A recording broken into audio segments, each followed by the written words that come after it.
с жокей Джуниет Неждет. Заповядайте да си получите наградата.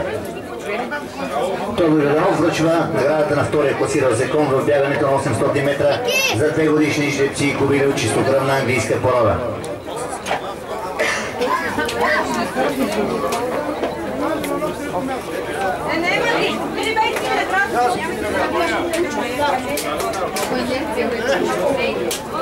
Лили, оправи се, мамо, да снимам!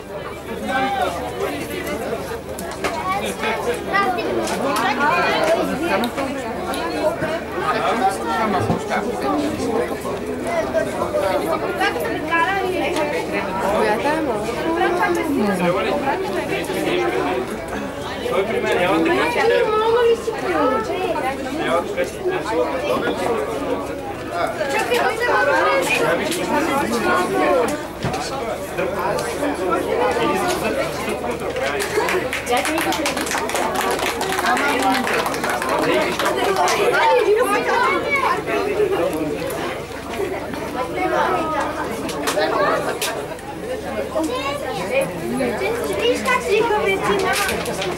Има това!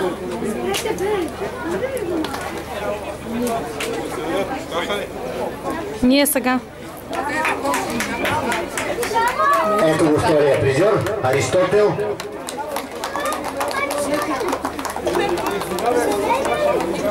Собственика на Аристотел после да дойде при мен. За една справка искам информация за този кон, много ми харесва. И на първо място, Печо Веселинов от Езови клуб Враца с жребец Малахит. Без да ми се обижда Печо, обаче